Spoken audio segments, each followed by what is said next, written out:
Talofa le nei fo I vaenga o telefo mai le si ufonga o le laumua. O lea ua tau fia ma ua whaamuta alo ia leo. Ia ngā ruenga ia sa whenga iai I le sa ilinga o tangata e to ono ia na maali liu I le solo ele I le maunga o mawao I maunganui I le masina na te nei.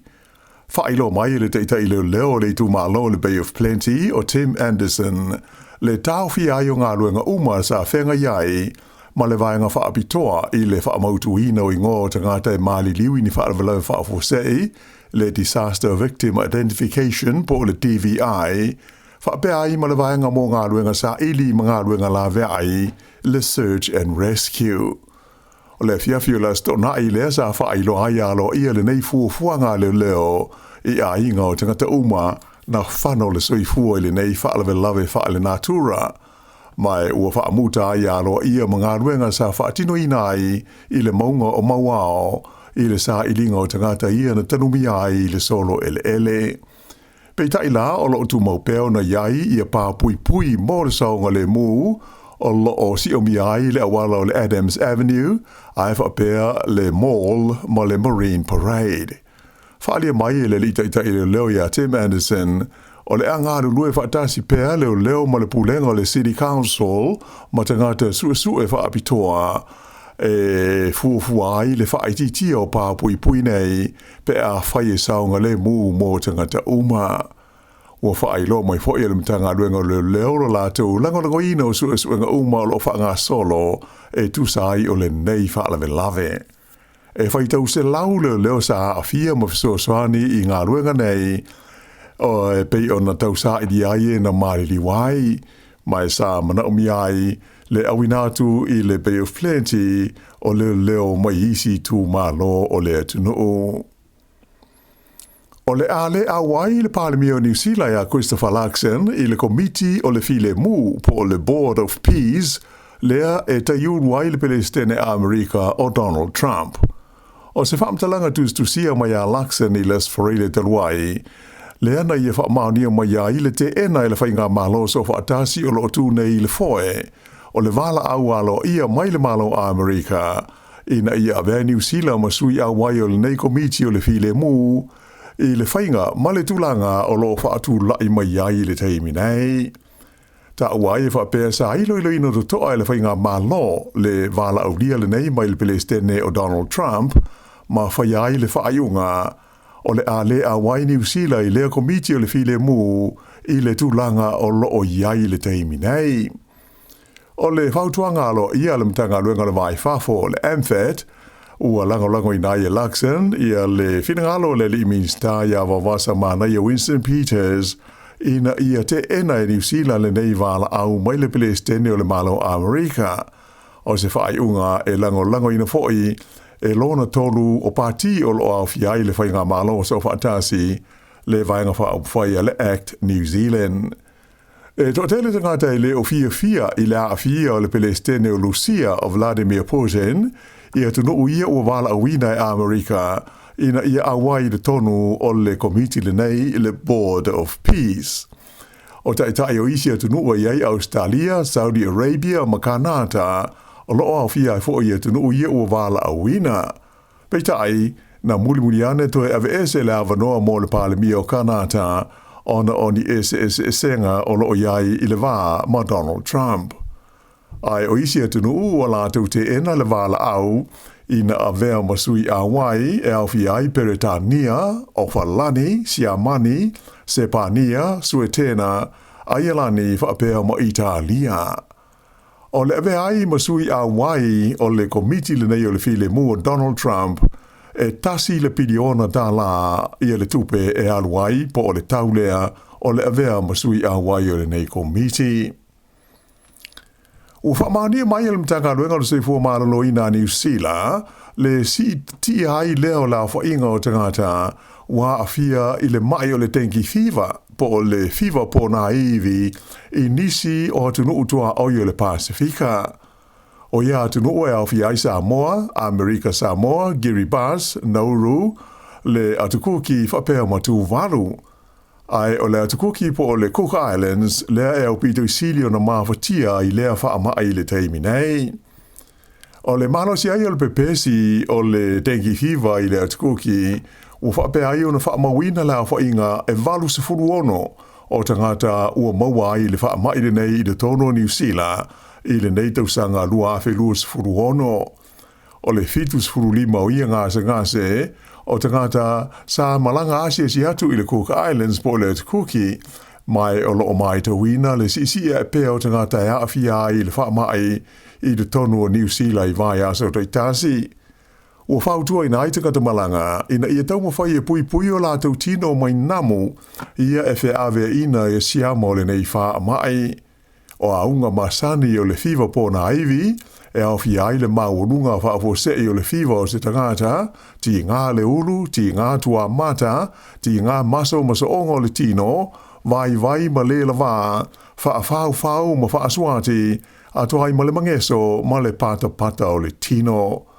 Whailo mai foi e le maua i New Zealand ia le namu le FEB ia le mai le nei o le dengue fever. Ai e mawhai na PCI tangata, pe a whai e malanga ia tunu o lo pe PCI le a wha mai, malatu au mai ai le wha mai i le tonu o New Zealand, i le taimi e toi te liu mai ai. O lea ua amata wha mamalu mai le san nafi, ia le aso mua leo Februari, ia le whainga fau le malo, ua mawhai ai o na Tala ia vaila au mo tonga fitinga o mai tu mau, mo le tausanga a toa. O lona winga, ua mwhai nei ngase o na maua mai le pepa e tala ai ala tau whala au mo ngase o loa a fiai, mo le umi e se furu lua masina e tu langa masani mai ala tau fo mai whale ainga po o GPs, o se sitanga lea mai le tu langa o loo iai pesa iai se teimi umi e tolu masina. Peitaila, sa whailo mai e ui ina o le a tau sanga atoa, e au ngā ai i le pepa talavai po le prescription mai le fo mai. Ai e taitolu a masina le tau na maua mai ai e fuala au mai le fale talavai. O lona winga, e le a ia se wha aititi ai o taimi o atua i le fale talavai i e tangata ngase. O lo tu mo peo na le fia i la tau e pu le fale talavai i le swinga. Ta o mai se li poti le wale se wha rawa New Zealand wha pea e manatu fale talavai o le tau wha mala maina o le nei swinga, ma le tau mwhai e wha masani i ai i le whainga whaule nei, o le a wha au popo hai mala tau ngā luenga. Ai mai se, pe a tau le ai nisi o tangata e ngā rulue i le aso ma le aso. O se tasi o atunga lunga o lo iai, o le wha aititia leo tangata whainga luenga i whale talavai. Ona, o le wha aititia, o le a whai o whale talavai te tonu o le tunuu.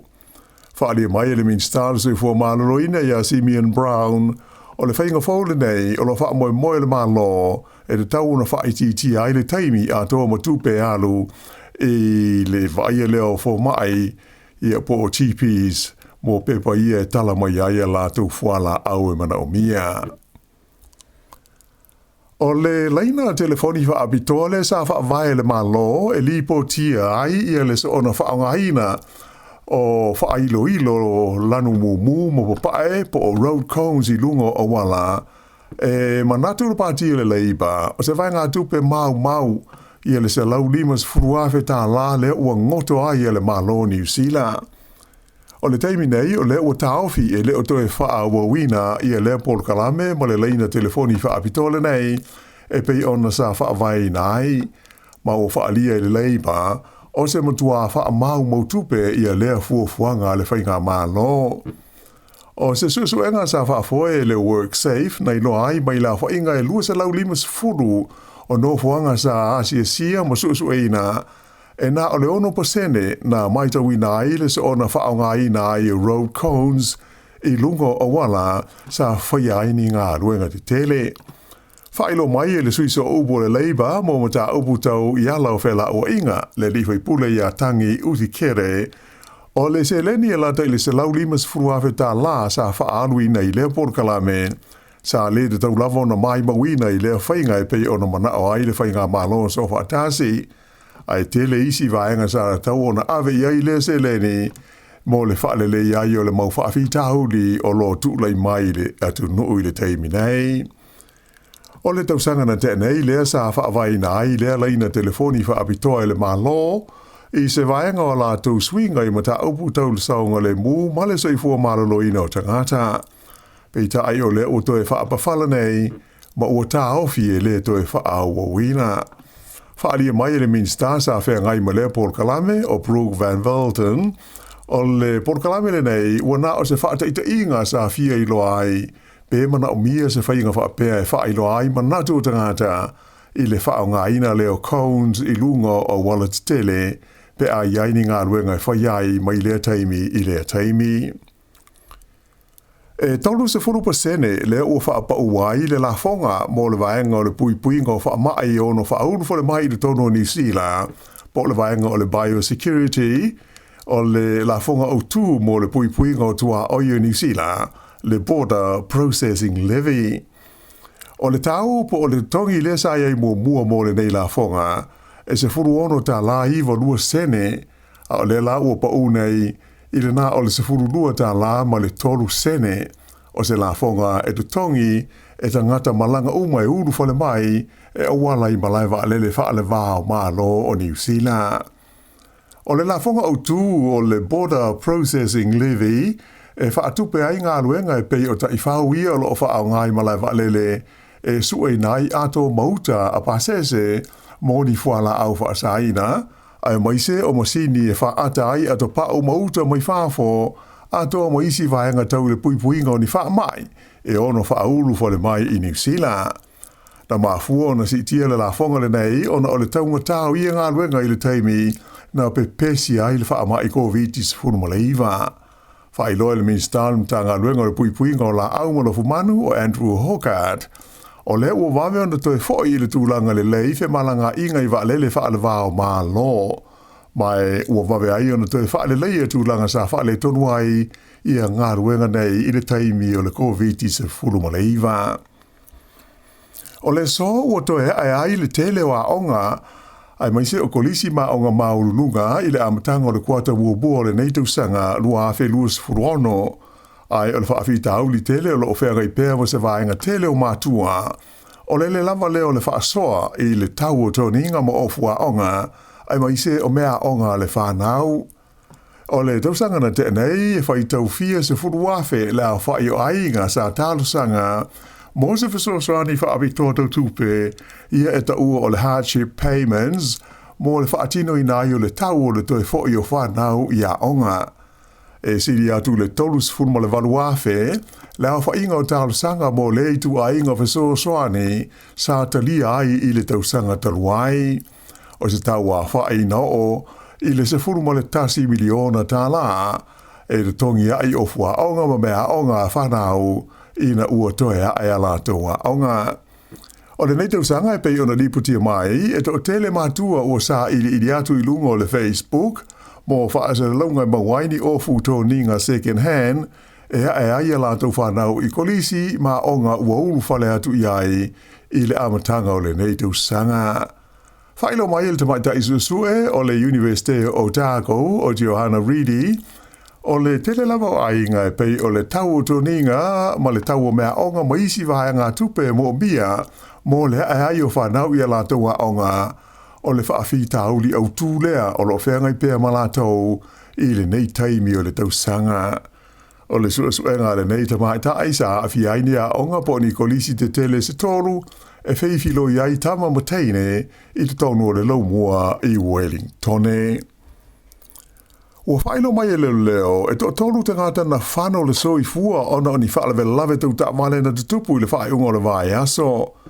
O le whaalawe mua na tupu I le awala o le Pukatutu Road e le mamao mai mata, e lua ni ta wale na feto ayai, pe tusa o le kuata e te aile se furu lua I leo auli o le Sānafi, to tasi I te ngata na maliwai, mai ua whaia nei suesua ngā le vaenga o whaalawe mātu ia le ofisa o le leo e tusai o le whaalawe. O lesi whaalawe na awhia I fo inisi ta awale se lua I le wawao le sā I mātu o le waitu loto o le lake o Whakatipu I le motu I saute. E to tasi na whano ai le soifua ma lesi to tasi na manua tinga ai nai mai o lo o tāwhi ai mo tonga whitinga I le whale mai. To tasi leisi tangata na maliu I leisi whaalawelawe sa lipo tia mai mātua le ai o Gisborne I le pō o le astona ai le whaapea na lawe hai si tawale I le awala ingoa o le Anauru Road. I Ta'alonga o le ua mai le ta'amusanga o te nisi whaalawao malo le Australian Open o le Native Sanga. Mai o le li mai se pānia ingoa ia Carlos Alcaraz le ua siumpini ai I le vaenga o li I teito tasi ina ua manu malo I le lasu ngā fusi ma le numero tasi le laulangi le li o Novak Djokovic o Serbia I le asusana nafi I Melipone. O Djokovic, todos fulwalu nei tau sanga o le soifua pe o na silofia o se tasi o tangata I longa I le nei whaanga tama mai o lona se furu tasi ai leo teimi ua o ai o ia I le final I Melipone ai ua wha se furu I a teimi ua manu malo ai le siampini. Pei taia pe ona silsila wa mai mo ia I le TV sa whaia ina o ia e lua I le ono I le lua ma le fitu I le lima I le lasu ngā siampini ma le li le nei o Carlos Alcaraz mai se pānia le ua tūlai mai ai o ia o le siampini au pito I talavau lea o le nei ta amitusanga o le tenisi. O le mai ai o lea ta longa mata ina I le Sanavi whaali ai le li o Djokovic atonu o lana toe ta alonga tele lea whaale vāo malo I le nei fo I whaanga tama o le tenisi. Ai I le vaenga o tama tai o Elena Rybakina, luas furono tau sanga le matua mai le tunu o Kazakhstan, le ua manu malo le siampini o le Australian Open o le neitu sanga I Melipone. Whai inai I le la su ngā fusi I le sa le numero tasi le laulangi le tama tai o Arena Sabalenka. I se tasi o ta longa bata ina e pei o na moli mawina I le au mai moa na iai le malai ma le 4 miliona o isi sa mai moa ai le TV. O na lua ai leo ni tau wanga te tele o malo ai le tamai ta I le nei o Elena Rybakina le ana malo I le ipu o te nisi whaalewa malo o tamai ta I Wimbledon I le tausanga I lua a fe luas fulma le lua. I la kapi whaalewa o malo, o le ua manu malo, la ua kapi fitu o ta maitai o New Zealand, I le tauwanga o la kapi te to fitu o le laulangi, le ana whaia I Singapore I le whae unga o le vai aso, mai ua tūlanga mua ai nei I la tau I le whaasolonga o awa le tausanga o le neitu sanga, e pei ona whaanga solo ai. O le awa ta maitai mai Australia, le sa sua fusi ma New Zealand, mai o ai o le ta alonga ana po, tolus furuono New Zealand ai fitu Australia. O le ta'alonga o le semi-finals na malo ai le awa New Zealand ia Amerika I ai e whaasa fuma le wha I le fitu. Ai I le vaenga o le I na tūlanga tolu ai le fitu o le olopeleki I le vae leo le ta'aminsanga I pei o na wha ai uina ai I Singapore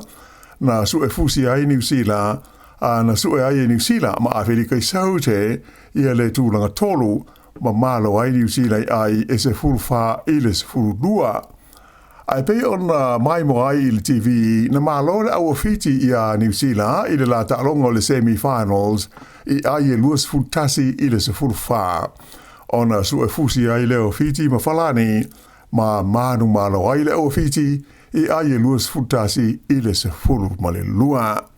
Turai mai nei lai le whaasalonga o au, ua numero tasi le au fiti, limas furudua o lātou ai o lo iai, tūlanga lua atu iai New Zealand whaasa fulma le valu. O leisi vai o le nei taamusanga o le kapi whaalewa o malo, tālonga teito fitu, o le awhia leile ai o Perth I Australia, I le whaai unga o le vai aso nei.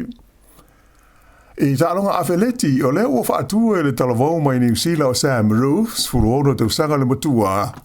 I se matati a fau le lalolangi I le tuunga o le maila mo I la tau I lalo ifo le sefuru walu tau sanga le mātutua ina ua mua ai I se tuunga tele wha le vāo malo sa whaia lea I Boston I Amerika I le wha unga o le vai aso.